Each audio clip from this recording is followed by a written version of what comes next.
Do I look oily?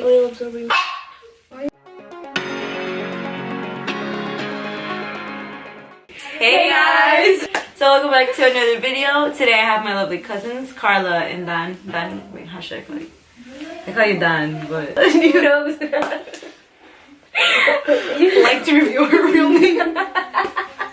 So today we're actually going to be reading a One Direction dirty fanfic.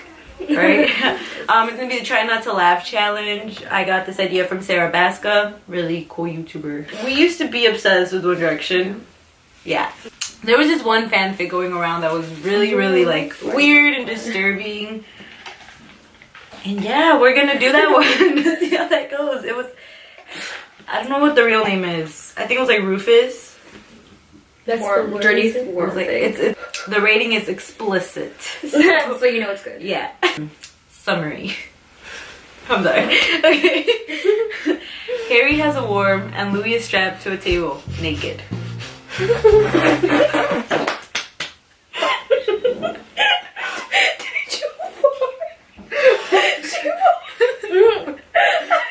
Harry had the boy be laid onto a maternity bed. He had ordered especially for this occasion. Gently, Harry set the box on a table next to the bed, crouching down to peel the black veil covering it. Inside lay a giant worm, 6 inches in length and an inch thick. Rufus didn't look happy, trying to burrow himself under the silk cloth that lined his box to get away from the blinding white light that flooded the room. There, I turned off the light. Are you happy now? And it seems like Rufus was. The worm finally peeked back out, bringing a huge smile on Harry's face. I bet you like to meet him, don't you? The worm was restless for a bit, but finally settles and curls itself near the sleeping boy's navel. Isn't he pretty, Rufus? The curly-haired boy smiled, imagining how much more beautiful the young man would look with his tummy swollen and filled with Rufus's eggs. Well, it's about time you lovebirds get properly introduced, yeah? Harry gently brushes Louis' disheveled hair, pushing the brown locks from his eyes. Louis, he whispered. Louis, it's time to wake up. Wake up, Louis. Someone's here to see you. The voice was oddly calming despite being so foreign. Long lashes fluttered open to reveal soft blue eyes. It took a few more seconds for them to adjust to the faint yellow light until they finally focused on the sole other person in the room. This is Rufus. Louis was visibly shrinking against the bed. He wasn't particularly fond of critters, but that thing was a monster, looking more like a stunted snake than the worm. Louis' skin crawled at the thought that... Did I call him Louis? Oh my god. Fake 1D fan. You see, Louis, today's a big day for Rufus. He's going to be a man soon. And being the best friend that I am, I decided to get him a proper woman. And I just think he'll be perfect for each other, don't you? Louis sounded so broken. It was beautiful. The boy's whimpers only intensified as he held Rufus a few inches from his face. Louis found himself nodding, shifting forward to press a kiss on Rufus' squirmy mouth. Harry smiled. Louis had done well as he slowly parts his lips, slipping out his tongue, licking Rufus's mouth.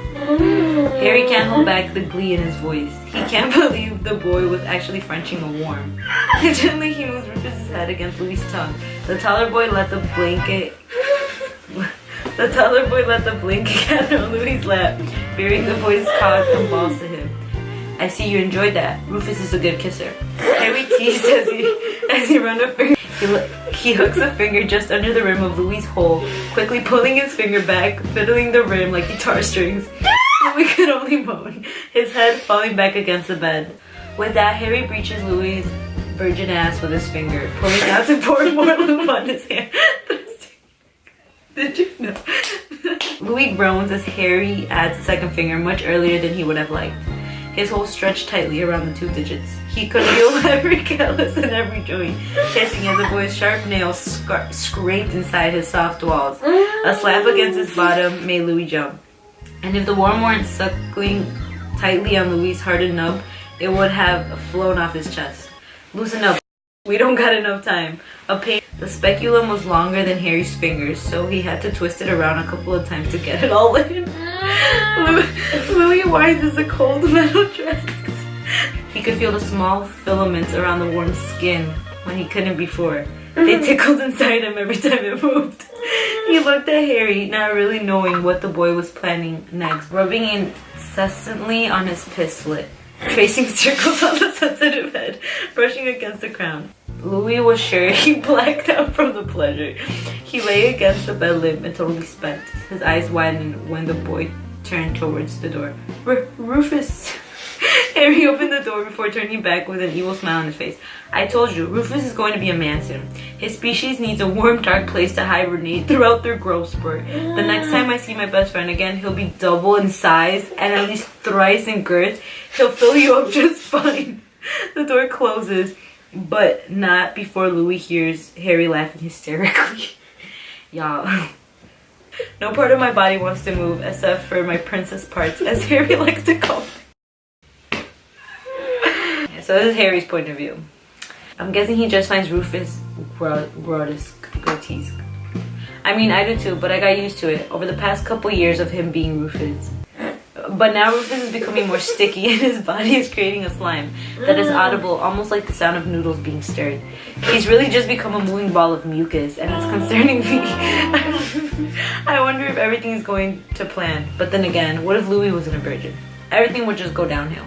God, I can't wait until everything ends. I'm sick of this disgusting creature living in my house, forcing me to follow every tedious command. But I have to always remember this was my best friend. And the sooner this happens, everything will go back to normal. And maybe I can have Louis for my own. Wait, what? The worm is telling you what to do? I snap out of my thoughts to see Rufus' beady eyes staring up at me from his high chair. I smile at him as if everything is okay, but it's not. I wanted to kill Rufus. He's not even himself anymore. He doesn't even let me call him by his real name. Done. Again. Just let the changing ritual continue and everything will be alright. It's gonna be a couple. Stressed, I look over at Louis, who has his oh so breathtaking ocean eyes on Rufus. I shiver in disgust and bring Louis to his room so he can eat without feeling the need to barf every time he looks at the worm. Well, yeah, if you had that up your ass, like, ew, imagine how it smells. Dude, that's just sick.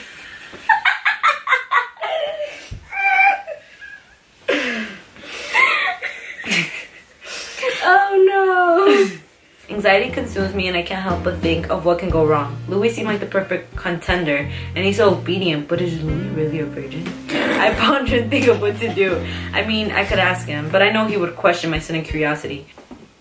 Oh my gosh, this story is gross. It's so confusing.